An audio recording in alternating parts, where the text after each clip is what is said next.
신앙 고백은 책상에서 만들어진 것이 아닙니다. 성도들은 이렇게 믿어야 합니다 라고 일방적으로 말한 것도 아닙니다. 처음에는 성경만 가지고 신앙생활 하는데 문제가 없었습니다. 그냥 성경 말씀을 따라서 살았습니다. 그런데 미혹하는 자들이 나오면서 성경이 잘못됐다라고 이야기를 하기 시작을 합니다. 이런 문제와 갈등을 경험하면서 우리 신앙에서 가장 중요한 포인트가 무엇인지 드러나기 시작을 합니다. 그래서 이 성경의 어떤 부분들을 공격을 하면 신앙이 무너지는지를 공격을 통해서 알게 되어지고, 그리고 믿음의 선배들이 그것들을 지키기 위해서 이제 답변을 주기 시작하는 거예요. 그 미혹하는 사람들이 이야기하는 내용이 공감이 돼요. 그럴 수도 있겠네 라는 생각이 드는 거예요. 그래서 여기에 대한 답변을 만들어주지 않으면 성도들이 다 믿음에서 떠날 것 같으니까 신앙 고백서 중요한 포인트를 중심으로 이 성경 전체를 다 가질 수는 없으니까 성경의 중요한 포인트를 중심으로 해서 신앙 고백이 만들어지게 됩니다. 침례교는 사도신경의 신앙 고백을 인정하지 않습니다. 이제 그분들이 하시는 말씀들은 성경대로 믿으면 되지 별도의 신앙 고백서가 필요한가? 사실은 침례교는 성경 말씀대로 믿으려고 굉장히 노력하는 쪽이에요. 그것을 부정하는 것이 아닙니다. 그런데 세상의 악한 세력들이 계속 공격을 하면서 와해하고 한 포인트를 자꾸 이야기를 하고 그 포인트를 공격을 하니까 이제 그것을 성경 전체의 부분들의 핵심적인 부분들을 모아서 그것을 기억하고 그것을 고백함으로 인한 고백서가 필요하게 되어졌다는 겁니다. 그런 의미에서 신앙 고백서가 만들어졌습니다. 그래서 우리가 신앙 고백할 때 일방적으로 만들어서 이렇게 믿어야 돼 이렇게 생각하시는 분들은 오해라는 거예요. 이게 그냥이 아니라 오랜 삶의 여정 가운데서 있었던 그러한 이 공격과 방어 사이에서의 있었던 일들이라는 것을 알 필요가 있습니다. 자, 그러면 우리가 두 번째 시간으로 기억할 것에 대해서 예수님의 신앙 고백에서 가장 중요한 게 뭘까? 그것이 예수님의 신성과 인성이라는 겁니다. 이것으로 인해서 많은 논쟁과 갈등이 있었습니다. 저는 신학교 다니면서 예수님의 신성과 인성에 대해서 많이 들었어요. 공부도 했습니다. 근데 이게 왜 중요하지? 잘 몰랐어요.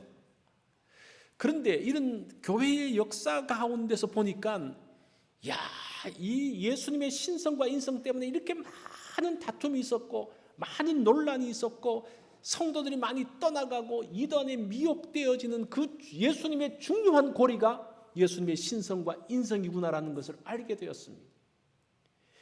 이것은 예수님이 유대인과의 논쟁에서부터 사실은 시작되어집니다. 예수님은 유대인들에게 자신이 하나님의 아들이라고 이야기합니다. 그게 요한복음 5장 18절이죠. 유대인들이 이로 말미암아 더욱 예수를 죽이고자 하니 하나님을 자기의 친아버지라 하여 자기를 하나님과 동등으로 삼으심이라. 그래서 이 유대인들은 예수님의 신성을 믿지 않는 거예요. 저 인간 예수가 어떻게 하나님의 아들이래? 저거 말도 안 되네? 그러면서 하나님 모욕죄로 죽이려고 했다라는 겁니다. 이 시기에는 예수님의 신성을 부인하는 시기가 되어집니다. 인간의 성품을 가진 예수가 하나님의 아들이심, 다시 말해서 유대인들이 예수님의 신성을 이해하고 받아들였다면요, 그들은 다 예수 믿었을 거예요. 그죠? 그 정도로 중요한 거예요. 이 신성을 믿는다는 것이 그 정도로 중요한 거예요. 예수님이 세상을 떠나시고 승천하시고 난 다음에 한 50년, 60년의 시간이 흘렀습니다. 그런 시간이 지난 시점에서 예수님은 예수님이 하나님이시지, 성도들이 이제 그것을 믿기 시작한 거예요. 예수님은 하나님이셔. 믿기 시작합니다. 그러면서 이 사람들은 또 어떤 문제가 생기는 거 아니? 예수님의 신성만 믿었어요. 왜냐하면 그 당시에 그 헬라 사상 가운데서 이원론, 특별히 영지주의들이 그 영향이 있는 거예요. 영혼은 선하고 깨끗하고 육체는 더러워. 그 더러운 육체에 어떻게 하나님이 들어오셔? 그러다 보니까 예수님이 인간인 것을 믿지 않기 시작을 했습니다. 그게 요한 서신에 나와요. 요한 2서 1장 7절에 보면 뭐라고 말합니까? 미혹하는 자가 세상에 많이 나왔으니 이는 예수 그리스도께서 육체로 오심을 부인하는 자라, 그렇게 이야기하죠. 지금 여기서는 뭘 부인합니까?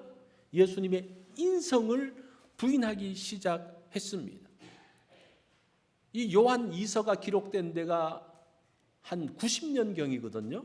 그러니까 예수님이 돌아가신 때가 한 30년에 돌아가셨으면 90년에 돌아가면 60년 시간이거든요. 그때는 예수님이 인간인 것을 믿지 않았습니다. 왜냐하면 하나님이신 예수님이 인간의 더러운 육체를 입고 오실 수 없고 하나님이 죽을 수 없다는 생각을 한 거예요.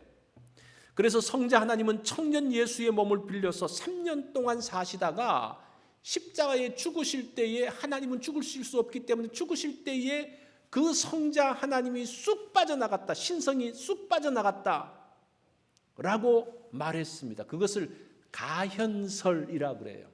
이런 복잡한 것은 몰라도 괜찮은데 이제 영어로는 도세티즘이라고 이야기하는데, 어쨌든 그러한 것이 이 가현설이 굉장히 많은, 또 요것만 있는 게 아니고 많은 또 부류들이 있어요.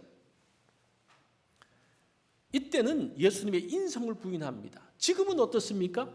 예수님을 어떻게 말하고 있습니까? 예수님은 위대한 선생님이셔. 4대 성인이셔. 뭐를 인정하는 겁니까?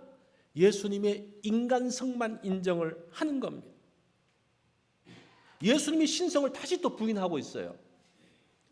여호와의 증인은 예수님을 하나님으로 인정하지 않습니다. 모슬림도 마찬가지예요. 모슬림들은 예수님을 위대한 선지자로까지 인정을 해요. 그러니까 인간이라는 거죠, 그죠? 유대교도 예수님의 신성을 인정하지 않죠. 보니까 생각보다 많이, 사실은 무슬림들이 예수님의 신성을 인정하지 않는다고 벌써 그 사람들이 몇 억입니까? 그죠? 수십억의 사람들이 인정하지 않죠. 그러니까 대부분 한 절반 이상, 한 60, 70% 정도는 예수님의 인성을 인정하지 않는, 반대로 이야기했네. 예수님의 신성을 인정하지 않는 시대가 되어졌습니다. 그래서 지금 예수님에 대한 신앙 고백을 할 때에 예수님의 신성과 인성이 이 정도로 중요하다는 거예요. 그렇기 때문에 우리의 신앙 고백에서 가장 중요한, 예수님의 가장 중요한 포인트 가운데 하나가 무엇인가 하니 예수님의 신성과 인성을 인정하는 부분입니다. 자, 예수님에 대해서도 4가지로 고백을 하고 있습니다. 우리 우리 신앙 고백은 이렇게 명확하지 않은데 이렇게 4가지로 나눠져 있어요. 나는 예수님을 믿습니다. 나는 그리스도를 믿습니다. 3번째로 나는 하나님의 아들 예수 그리스도를 믿습니다. 하나님의 아들을 말하죠. 4번째는 나는 우리 주 예수 그리스도를 믿습니다. 첫 번째, 2번째는 인성에 대한 고백이고 3번째, 4번째는 신성에 대한 고백입니다. 그래서 예수님의 신성과 인성의 관점을 가지고 예수님에 대한 신앙 고백을 보면요, 이게 예수님이 어떤 분이신지를 명확하게 알 수가 있습니다. 자, 나는 예수님을 믿습니다. 사도신경은 예수님의 탄생에 대해서 이렇게 말합니다. 성령으로 잉태하사 동정녀 마리아에게 나시고, 여기에 신성과 인성이 다 들어가 있어요. 마리아에게 태어났다는 것은 인간 예수를 이야기하는 거죠. 그런데 그 인간 예수가 사람의 씨가 아니고 성령으로 동정녀 마리아를 통해서 났다는 것은 신성에 대한 이야기입니다. 어떻게 보면 예수님의 신앙 고백의 첫 번째 부분을 예수님의 인성과 신성에 대한 고백으로 시작하고 있는 것을 볼 수가 있습니다. 예수님은 인간의 모든 성장 과정을 거치셨습니다. 출생하시고 나사렛에서 어린 시절을 보내셨습니다. 아버지와 함께 동네 목수로 있었습니다. 3년 동안 또 랍비로 활동을 하셨습니다. 그리고 로마 군병에 의해서 처형당하셨습니다. 예수님의 생애는 인간들의 생애하고 동일합니다. 사람들과 함께 하시면서 눈물을 흘리셨고 힘들어하셨고 채찍에 맞았을 때에 아파하셨고 또 십자가의 고통 가운데서 숨을 거두셨습니다. 예수님은 인간 예수로 오신 거예요. 그 모든 인간의 그 모든 고통들을 다 경험하셨습니다. 자, 여기서 예수님이 왜 인간으로 오셨냐라는 질문이 있겠죠. 아니, 그 하나님이 왜 인간으로 오셨어? 이사야 선지자가 그것을 말합니다. 이사야 7장 14절에 보면 보라, 처녀가 잉태하여 아들을 낳을 것이요 그의 이름을 임마누엘이라 하라. 임마누엘이 뭡니까? 함께 하신 하나님이잖아요. 사람들과 함께 하기 위해서 오신 거예요. 그래서 인간의 몸을 입고 오신 거예요. 마태복음 1장 21절, 이거 크리스마스 때 많이 암송하는 구절인데 우리 다 같이 한번 읽어볼까요? 시작. 아들을 낳으리니 이름을 예수라 하라. 이는 그가 자기 백성을 그들의 죄에서 구원할 자이심이니라 하니라. 예언대로 오신 예수님, 인간으로 오신 예수님은 뭐 하기 위해서 오셨는가? 그의 백성을 구원하기 위해서 오셨다는 겁니다. 구원하기 위해서 사람의 몸을 입고 오신 예수님, 이게 인성의 중요한 부분이에요. 함께 하시는데 왜 함께 하십니까? 구원하기 위해서 함께 하셨다는 겁니다. 이전에도 많은 구원자들이 있었습니다. 그 구원자들을 말해서 소위 영웅이라고 이야기합니다. 그리스 로마의 영웅들은 강한 힘을 가지고 있었습니다. 플루타르코스 영웅전이라는 책이 있었어요. 이게 이제 로마의 작가가 그 초기에 기록했는데 여기 보면 50명의 그리스와 로마의 영웅들을 기록하고 있습니다.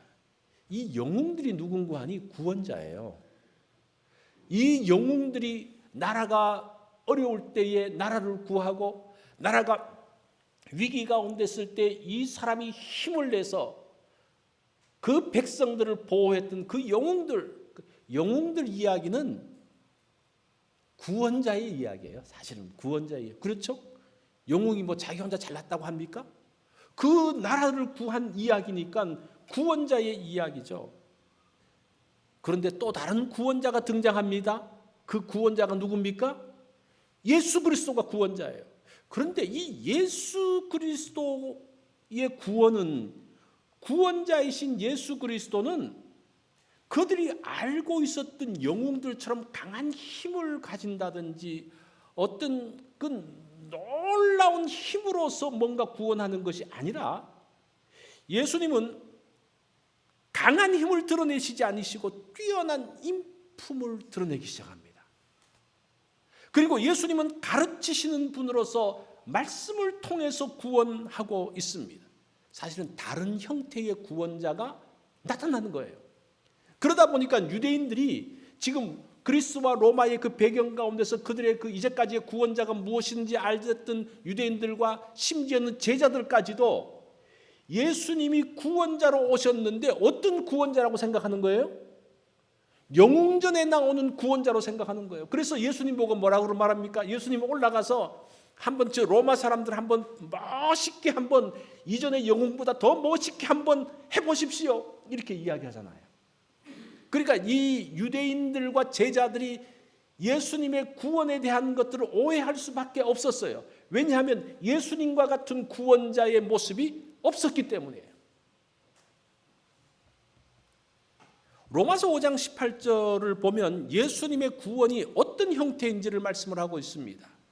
그런즉 한 범죄로 많은 사람이 정죄에 이른 것 같이 한 의로운 행위로 말미암아 많은 사람이 의롭다 하심을 받아 생명에 이르렀느니라. 예수님의 구원을 소개하는데 예수님의 의로운 한 행동, 그것이 사람들을 구원했는데 그 의로운 한 행동이 뭐라는 거예요? 십자가의 죽으심이에요. 영웅은 죽으면 안 되잖아요. 그죠? 영웅은 무엇인가 무찔러야 되는데 이 사람은 그냥 맥없이 십자가에 달려서 죽은. 바울은 뭐라고 말합니까? 그 죽음의 행위가 그 죄인들을 구원했고 우리들을 구원에 이르게 했다라고 말씀을 하고 있습니다. 그래서 예수님이 이 땅에 몸을 입고 오심으로써 하셨던 그 구원자의 역할들을 말씀하고 있는 거예요. 첫 번째 신앙 고백이 뭡니까? 나는 누구를 믿습니다? 예수님을, 인간 예수를 믿습니다라는 그런 뜻입니다. 두 번째는 나는 그리스도를 믿습니다라고 말합니다. 그리스도는 메시아를 이야기하는 겁니다. 유대인들이 메시아를 기다렸죠. 메시아라고 할 때에 예수님이 인간으로 오셔서 하신 일이 메시아의 일이에요. 그러니까 메시아 그리스도로 오셨다는 것은 예수님이 인간의 몸을 입고 오셔서 도대체 어떤 일을 하셨는가를 보여주는 것이 그리스도에 대한 이야기입니다. 그래서 여기에 역시 인성이 포함되어지는 겁니다. 베드로의 설교를 보면요, 예수님에 대해서 어떻게 말합니까? 사도행전 5장 30절로 31절에 보면 너희가 나무에 달아 죽인 예수를 우리 조상의 하나님이 살리시고 임금과 구주로 삼으셨다라고 말합니다. 이게 지금 메시아에 대한 모습이에요. 바울은 뭐라고 말합니까? 바울의 설교 사도행전 13장 23절에 보면 하나님이 약속하신 대로 이 사람이 후손에서 이스라엘을 위하여 구주를 세우셨으니 곧 예수라. 예수가 메시아라는 것을 말하고 있습니다. 자, 예수님이 메시아로 오셨는데 도대체 어떤 메시아인가? 이 메시아에 대한 오해, 구원자에 대한 오해가 있었죠. 메시아라고 말하면 기름 부음 받은 자입니다. 그게 이제 그리스도라는 뜻이죠. 기름 부음 받은 자는 세 종류의 그 직분이 있어요. 선지자, 제사장, 왕입니다. 그래서 제임스 패커는 이 제사장의 역할을 이것을 가지고 말합니다. 선지자라는 것은 하나님이 보내신 메신저다. 예수님은 가르치시는 메시아다. 메시아의 하나의 특징을 말합니다. 두 번째, 제사장은 제사를 통해 하나님과 인간을 중재합니다. 예수님은 중재하는 메시아라는 겁니다. 그래서 거룩하신 하나님과 죄인인 인간 사이에서 그 원수되어진 관계에서 화해의 제물이 되셨다라고 말합니다. 그런 면에서 예수님이 오셔서 한 일, 제사장의 역할을 말합니다. 세 번째는 왕입니다. 왕은 보호자고 인도자입니다. 약하고 어리석은 인간이기에 그들을 보호하고 인도하십니다. 이게 메시아의 역할이에요. 완벽한 메시아의 역할을 누가 하시는 겁니까? 인간의 몸을 입고 오신 예수가 그리스도의 역할을 하신다라는 겁니다. 예수 그리스도의 사역에서 가장 중요한 것은 십자가의 죽으심입니다. 십자가의 죽으심이 도대체 어떤 건가? 예수님의 십자가 고난으로 인해서 어떤 결과를 가져왔나? 이게 구원의 모습이에요. 자, 십자가 고난이 한 세 가지 정도의 결과를 가져오는데 첫 번째는 십자가 고난은 화목을 가져왔습니다. 이 화목이라는 단어가 사실은 화목제물이라는 말이거든요. 요한일서 4장 10절을 보면 사랑은 여기 있으니 하나님이 우리를 사랑하사 우리 죄를 속하기 위하여 화목제물로 그 아들을 보내셨다. 이 화목제물이라는 말은 진노를 누그러뜨린다라는 뜻입니다. 많은 그 당시에 많은 사람들이 신들에게 제사할 때에 중요한 것은 신들의 진노를 누그러뜨리는 거예요. 자, 예수님이 화목제물이 되셨다는 것은 하나님의 진노를 누그러뜨리는 겁니다. 왜 하나님이 진노하시는 겁니까? 죄지은 죄인인 인간들을 향한 하나님의 진노가 있는 거예요. 그 진노를 누그러뜨리는 역할을 누가 하시는 겁니까?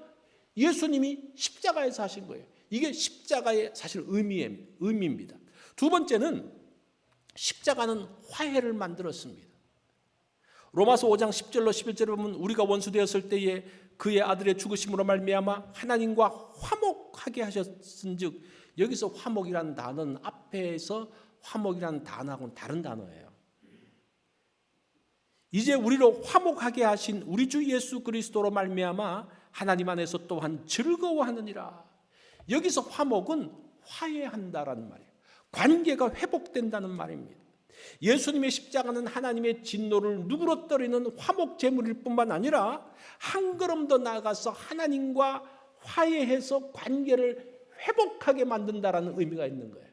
제가 지금 십자가의 고난의 의미가 무엇인지를 설명하는, 제가 두 가지 설명드렸죠. 마지막 하나는 무엇인가 하니 십자가의 고난은 구속을 만들었습니다. 에베소 1장 7절을 보면 우리는 그리스도 안에서 그의 은혜의 풍성함을 따라 그의 피로 말미암아 구속 곧 죄사함을 받았으니, 이 구속이라는 말은 죄값을 치렀다라는 겁니다. 그래서 가치가 회복됐다라는 그런 뜻이에요. 원래의 상태로 돌리는, 값을 치름으로 인해서 원래의 상태로 돌리는, 빚을 갚지 못해가지고 그냥 도망 다녔는데 그 빚을 다 갚으면 어떡합니까? 이제는 떳떳하게 설 수 있는 원래의 상태로 회복되어지는 것을 말하는 겁니다. 예수께서 십자가의 구속제물이 되심으로 인해서 값을 치르셨습니다. 이제는 자유인이 되었습니다. 죄인에서 벗어나 의롭게 되어졌습니다. 가치 있는 존재가 되어졌습니다. 이게 십자가 고난의 모습이라는 겁니다. 그 세 가지 모습이에요. 그것을 메시아가 오심으로 인해서 만든 일이라는 거예요. 예수님이 인간의 몸을 입고 오심으로 인해서 그 일이 이루어졌다는 거예요. 그래서 예수님의 그 인성이 얼마나 중요한지 몰라요. 세 번째는 나는 하나님의 아들이신 예수님을 믿습니다라는 겁니다. 이 땅에 오신 예수 그리스도는 하나님의 아들입니다. 사람들은 이걸 못 믿었어요. 어떻게 하나님이 인간의 몸을 입고 와? 그걸 믿지 못했습니다. 그걸 못 믿는 사람은 다 탈락이에요. 믿음에서 다 탈락되어졌습니다. 예수님이 하나님의 아들이라는 것은 예수님이 하나님이시란 말이거든요. 그걸 못 믿으면 믿음에서 탈락되어지는 거죠. 이거는 예수님의 신성에 대한 이야기예요. 그죠? 예수님이 하나님이시라는 것은 신성에 대한 이야기죠. 마태복음 1장 10절에서 이렇게 말합니다. 다윗의 자손 요셉아, 내 아내 마리아 데려오기를 무서워하지 말라. 그에게 잉태된 자는 성령으로 된 것이라. 예수님의 잉태가 뭐로 됐습니까? 성령으로 됐다는 거예요. 사람의 씨가 아니라는 겁니다. 신성에 대한 증거입니다. 하나님께서도 예수님이 하나님의 아들이심을 증거하십니다. 마태복음 3장 17절을 보면 세례받고 내려오실 때에 말씀하죠. 하늘로부터 소리가 있어 말씀하시되 이는 내 사랑하는 아들이요 내 기뻐하는 자라. 하나님이 친히 증언하셨습니다. 자, 그리고 예수님도 사실은 스스로 증인을 해요. 요한복음 5장 14절에 보면 유대인들이 이로 말미암아 더욱 예수를 죽이고자 하니 하나님이 자기의 친아버지라 하여 자기를 하나님과 동등으로 삼으심이라. 아까 봤던 내용이죠. 예수님도 그렇게 말씀하고 있습니다. 여기 보면 처음에 탄생이 그랬고 하나님이 내 아들이라고 말씀하셨고 예수님도 하나님은 내 아버지라고 말씀하셨던 것들을 보게 됩니다. 자, 이것은 그냥 말씀한 거고, 그러면 예수님이 하나님의 아들이 되심을 확증하는 게 뭐냐? 확증하는 사건들, 그게 부활이에요. 부활. 예수님이 정말 하나님의 아들이야. 증거가 뭐야? 증거는 부활이라는 겁니다. 부활 사건. 로마서 1장 4절에 보면 그의 아들에 관하여 말하면, 하나님의 아들에 관하여 말하면 죽은 자들 가운데서 부활하사 능력으로 하나님의 아들로 선포되셨다. 부활을 통해서 하나님의 아들로 선포됐다는 겁니다. 제자들도 부활 사건 이후에 그들이 하나님을 믿게 됩니다. 담대하게 됩니다. 사도행전 5장 41절을 보면 사도들이 그 이름을 위하여 능력받는 일에 합당한 자로 여기심을 기뻐하면서 공의 앞을 떠나니라. 부활로 인해서 제자들이 변화되어지고, 그렇구나, 진짜구나, 예수님이 진짜 하나님의 아들이시구나라는 것을 믿게 됐다는 거예요. 그게 부활의 증거입니다. 우리의 신앙의 근거도 부활이에요. 고린도전서 15장 17절을 보면 그리스도께서 다시 살아나실 일이 없으면 우리의 믿음도 헛되고 모든 사람 가운데 우리가 더욱 불쌍한 자이니라. 우리가 예수님을 하나님으로 믿은 것은 부활 사건이라는 겁니다. 예수님은 죽음을 이기시고 부활하시어 사망의 세력을 묶어버리신 그 예수 그리스도, 그분이 하나님이시기 때문에 가능하다는 겁니다. 두 번째는 예수님의 신성의 증거는 승천 사건입니다. 사도행전 1장 9절을 보면 이 말씀을 마치시고 그들이 보는데 올리어져 가시니 구름이 그를 가리어 보지 않게 하더라. 히브리서 1장 3절 이는 하나님의 영광의 광채시여 그 본체의 형상이시라. 높은 곳에 계신 지극히 크신 이의 우편에 앉으셨느니라. 예수님의 승천은 하나님의 아들이심을 증거하는 또 하나님의 영광을 보여주는 것입니다. 제가 성경 구절을 너무 많이 말해서 딱딱할 수 있는데 이 굉장히 제가 중요한 부분들을 지금 이야기하기 때문에 딱딱하더라도 제가 빨리 진행하니까 이제 빨리 끝날 겁니다. 자, 마지막 네 번째는 무엇인가 하니 나는 우리 주 예수님을 믿습니다.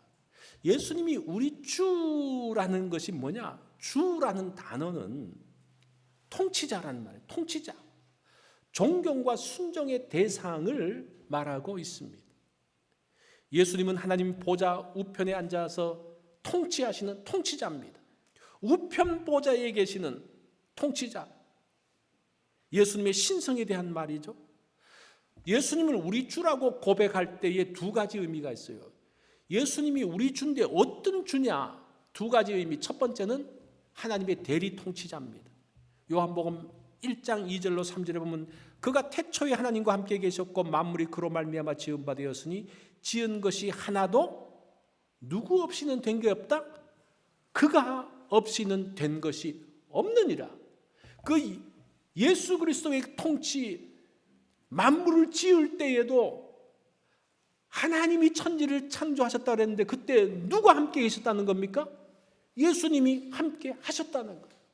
히브리서 1장 2절을 보면 이 모든 날 마지막에는 아들을 통하여 우리에게 말씀하셨으니 또 그로 말미암아 모든 세계를 지으셨느니라. 하나님이 아들을 통해서 말씀하시고 모든 세계를 지으시고 모든 세계를 보존하시고 통치하시는 일을 아들과 함께 하신다는 겁니다. 이 말은 하나님과 동일한 분이라는 말이에요. 예수님은 하나님의 통치의 자리에 앉아 계십니다. 그게 보좌 우편입니다. 이 보좌 우편 그러면 한쪽 구석에 있는 것 같은데 그 우편 보좌가 통치의 자리라는 그런 말이에요. 베드로전서 3장 22절에 보면 그는 하늘에 오르사 하나님 우편에 계시니 천사들과 권세들과 능력들이 그에게 복종하느니라. 모든 사람들을 복종시키는 그 보좌에 앉아 계신 분이 예수님이라는 거예요. 신성에 대한 부분이죠.